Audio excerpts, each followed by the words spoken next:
Today we talk about fixing the banking system.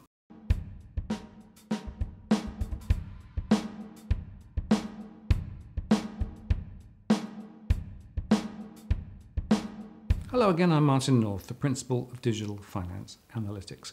Welcome to our latest digest of finance and property news to the 5th of May 2018. We continue to be bombarded with news of more issues in the banking sector.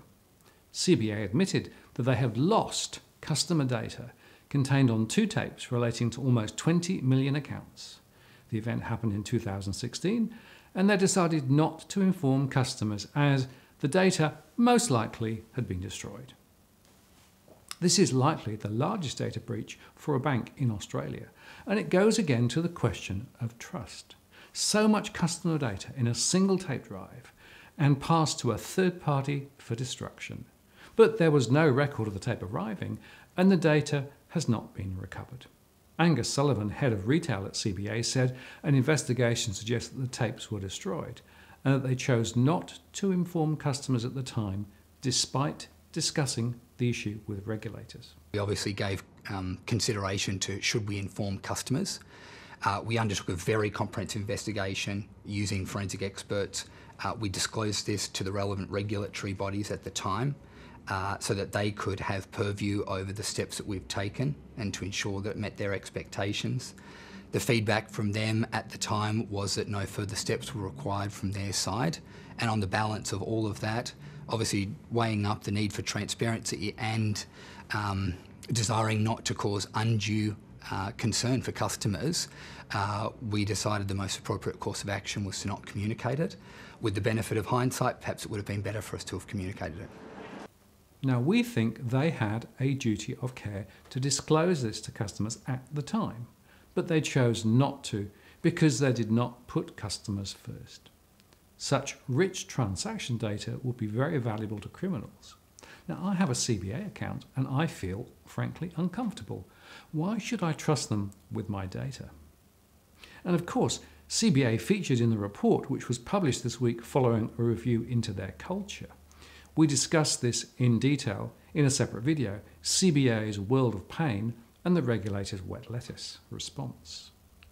The report says that CBA's continued financial success dulled the institution's senses to signals that might have otherwise alerted the board and senior executives to a deterioration in CBA's risk profile. APRA has applied a $1 billion add-on to CBA's minimum capital requirement. Over the past 6 months, they say, the panel examined the underlying reasons behind a series of incidents at CBA that have significantly damaged its reputation and public standing. It found there was a complex interplay of organisational and cultural factors at work, but that a common theme from the panel's analysis and review was that CBA's continued financial success dulled the institution's senses to signals that might have otherwise alerted the board and senior executives to a deterioration in CBA's risk profile. This dulling was particularly apparent in CBA's management of non-financial risks, for example, its operational, compliance and conduct risks. They say these risks were neither clearly understood nor owned, the frameworks for managing them was cumbersome and incomplete, and senior leadership was slow to recognise and address emerging threats to CBA's reputation. The consequences of this slowness were not grasped. So CBA agreed to put a plan in place to address the issues raised, and they circulated the report to their top 500 executives. And other banks and corporates should also read the report in detail. This is what Andrew Thorburn at NAB said about the CBA report. Have you read APRA's report into CBA? Because the Treasurer has said it's required reading.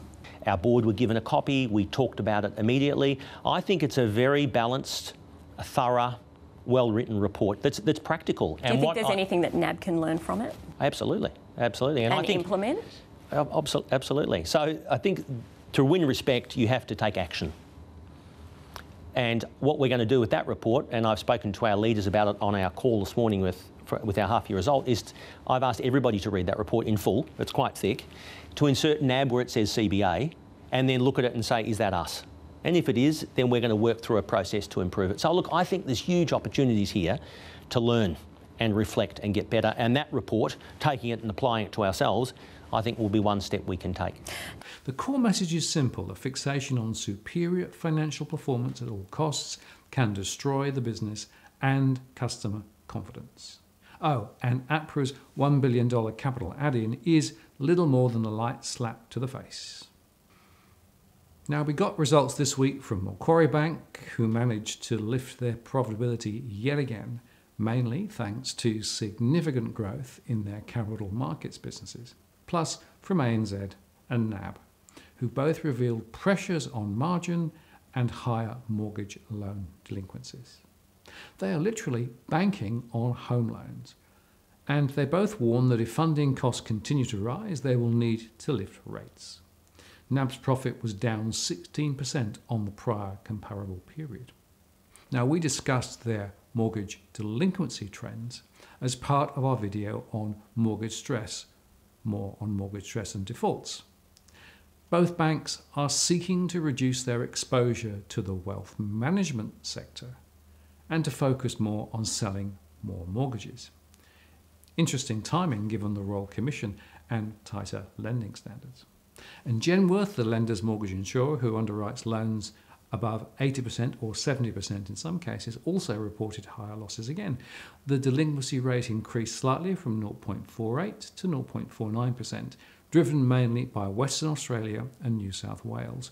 And whilst delinquencies in mining areas are showing signs of improving, in non-mining regions there are indications of a softening in cure rates, and in particular in New South Wales and Western Australia. Our latest mortgage stress research showed that across Australia, more than 963,000 households are now estimated to be in mortgage stress, compared with 956,000 last month. This equates to 30.1% of unoccupied borrowing households. And in addition, more than 21,600 of these are in severe stress, up 500 from last month. And we estimate that more than 55,600 households risk 30-day default in the next 12 months. We expect bank portfolio losses to be around 2.8 basis points, although losses in Western Australia are higher at 5 basis points. So we continue to see the impact of flat wages growth, rising living costs, and higher real mortgage rates. But there was one item in the NAB results which really piqued my interest. They included this slide on the gross income distribution of households in their mortgage portfolio. Gross income is defined as total pre-tax unshaded income for the application. This can include business income, income of multiple applicants, and other income sources such as family trust income. And it relates to drawdowns from October 17 to March 18.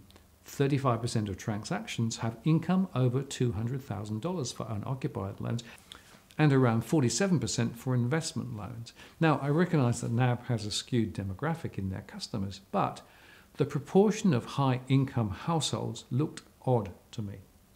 So I pulled the household income data from our surveys, including only mortgaged households. And we also asked in our surveys for income on a similar basis, gross from all sources. And we plotted the results. The blue bars are the household gross income across the country for mortgaged households. The next two are a replication of the NAB data sets above. So either they are very, very good at targeting high-income customers, or incomes in their system are being overstated. And we discussed this in a separate video, mortgage distribution by income bands. AMP published a 28-page response to the issues raised by the Royal Commission. They made the point that the fee for no service issue is old news, and in addition they downplayed the preparation of a Clayton Nuts report into the issue and the firm's misleading representations to ASIC. Now, they did unreservedly apologise for their financial advice failings relating to service delivery to customers, and they spoke about extensive actions aimed to ensure that these issues never happen again. But I'm not sure that they have really understood the implications for their business of the findings, despite the chairman, Catherine Brenner, following the CEO out of the door. I must say, I am not sure that they have clarity around their strategy. But they also announced that David Murray, a well-respected financial services insider, is to take over the chairman's role. He, of course, was the CEO at CBA during its massive expansion into wealth management, and oversaw significant vertical integration, the very issues which are at the heart of the Royal Commission inquiry. And he led the Financial Systems Inquiry, which forced capital ratios higher, but which also was very light on customer centricity. So he will be a safe pair of hands, but I wonder if he can truly transform AMP into a customer-focused business. They have a massive amount to do to deal with potential fines, repair the damaged brand, and to chart a path ahead. But there are, in my mind, some critical questions about the role and shape of the board and how they truly inject a customer-first focus. This question actually should be occupying the minds of all CEOs and boards in the sector, not just AMP. And I have a suggestion. I think that financial services companies should have a customer board, a group of customers of the bank who would be engaged and involved in the operation and strategic direction of the business. A strong customer board would be able to ensure that the voice of the customer is heard and the priority of customer centricity placed firmly on the agenda.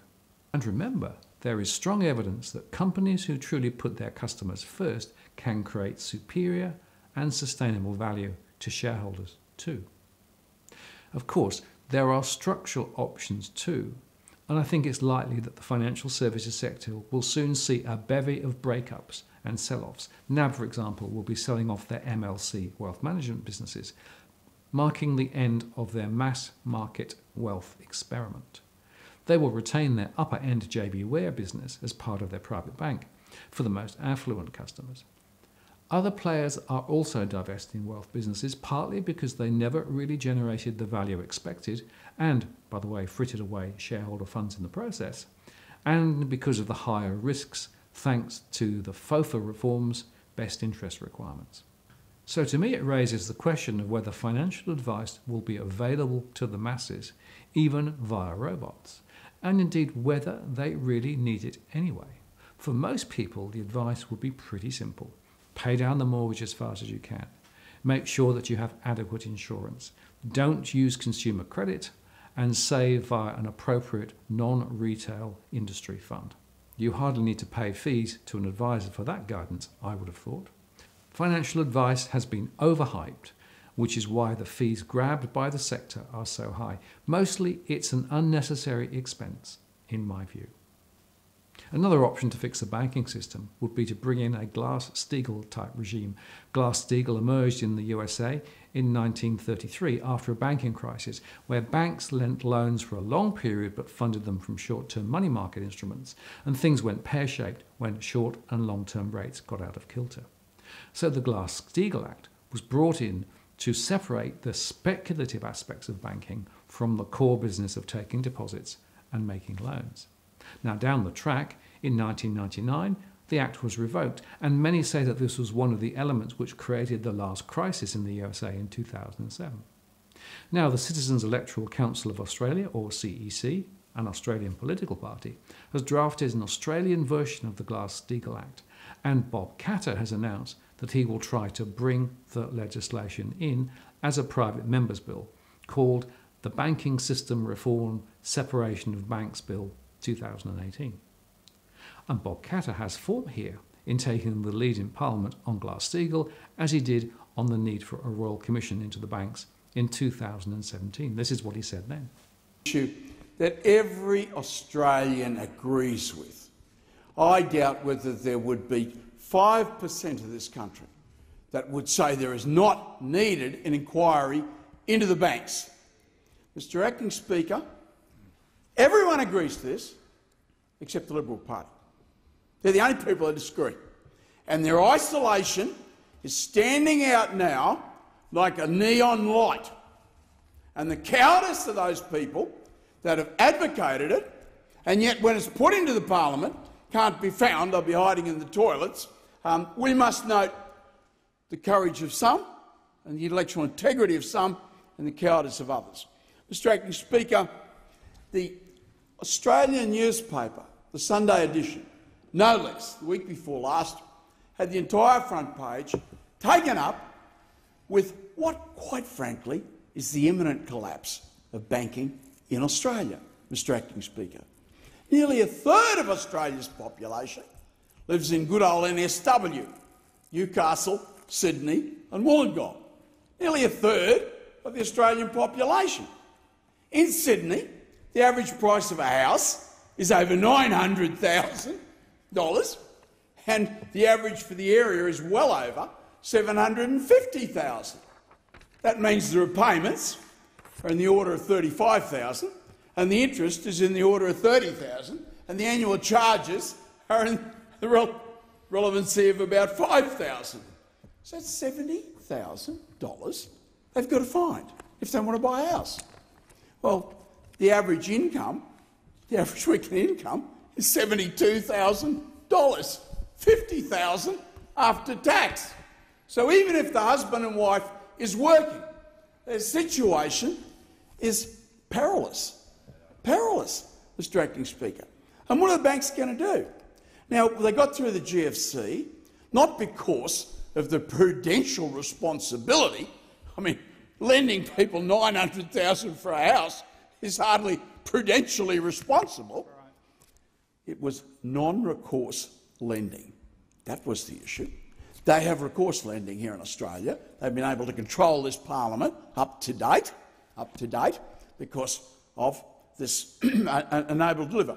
What it means, Mr Acting Speaker, is that if you can't make the repayments in the United States and most of the rest of the world, the bank can take the house. Invariably, they'll lose money, some money, and of course the person himself loses the house. So they share the responsibility of having made a bad contract. In Australia, there's no sharing of responsibility. The bank gets the house and gets you as a debt slave for the rest of your life. The 21st Century Glass-Steagall Act has been updated to prohibit commercial banks from speculating in the specific financial products that caused the 2008 global financial crisis, which didn't exist, by the way, in 1933, such as financial derivatives. These updates are reflected in the Australian bill.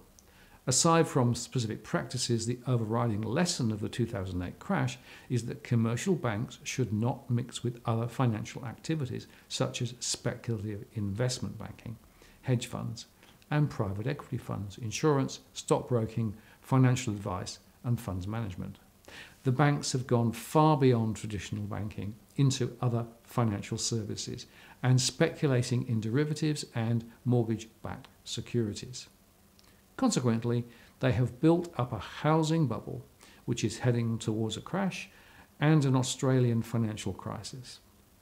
The bill also addresses the question of the role and function of APRA, the financial regulator, which we believe has a myopic fixation on financial stability at all costs, never mind the impact on customers, as the recent Productivity Commission review called out. 2 points I want to make. First, there is merit in the Glass-Steagall reforms, and I recommend getting behind the initiative, despite the fact that it will not fix the current problem of the massive debts households have. Banks were able to create loans thanks to funding being available from the capital markets, and so bid prices up. Turn that off, and their ability to lend will be curtailed ahead, which is a good thing. But the existing debts will remain. And second, some are concerned about the CEC and its motives. The CEC is an Australian federally registered political party which was established in 1988. From 1992, the CEC joined with Lyndon H. LaRoche, and you can read about his policies and philosophy in the link below. But my point is, if you need a horse and a horse appears, ride the horse and worry less about which stable it came from. So I applaud the CEC for driving the Glass-Steagall agenda. But to deal with the debt burden we have, there are some other things to consider. For example, at the moment, the standard mortgage contract gives banks full recourse. If you default, the bank can not only sell the property, but also get a court judgment to go after your other assets and even send you bankrupt. In the USA, some states have non-recourse loans, and recent research has shown that borrowers in these non-recourse states are 32% more likely to default than borrowers in recourse states. And this is because if the outcome of your missing your mortgage repayment is losing pretty much everything you own and being declared bankrupt, you will just about do anything possible to keep paying your home loan. And banks will be much more likely to make riskier loans when they have full recourse. So I wonder if we should consider changes to the recourse settings in Australia, which appear to me to favour the bank over customers and encourage more sporty lending. Then finally, there is the idea of changing the fundamental basis of bank funding using the Chicago Plan.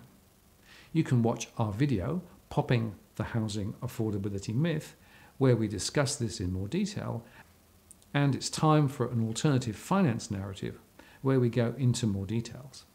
Essentially, the idea is to limit bank lending to deposits they hold, and it offers a workout strategy to deal with the high debt in the system and remove the boom and bust cycles. Now, this is not a mainstream idea at the moment, but I think the ideas are worthy of further exploration.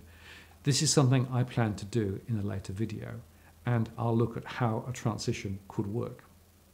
But my broader point is that we need some fresh thinking to break out of our current dysfunctional banking models. Today they may support GDP results as they inflate home prices more, but we are at the point where households are full of debt. So we are seeing higher risks in the system, as the latest RBA statement on monetary policy says, which we discussed in our video, The RBA Sees Cake, tomorrow. They called out risks relating to the amount of debt in the household sector and the prospect of higher funding costs, a credit crunch, and lower consumption should home prices fall. And the latest data shows that prices are falling in the major centres now and auction results continue lower. So I believe that the RBA's business as usual approach will lead us further up the debt blind alley, which is why we need more radical reform in the banking system and the regulators too, if we are to chart a path ahead. If you like what you've seen here today, please do like the post and add a comment or a question. I do read them all. And if you want to join the growing band of subscribers who receives alerts when we release new posts, do subscribe now. And I want to thank those who have already subscribed. I really appreciate your support and your participation. I'm Martin North, the Principal Analyst at Digital Finance Analytics. Many thanks for watching, and I'll see you next time.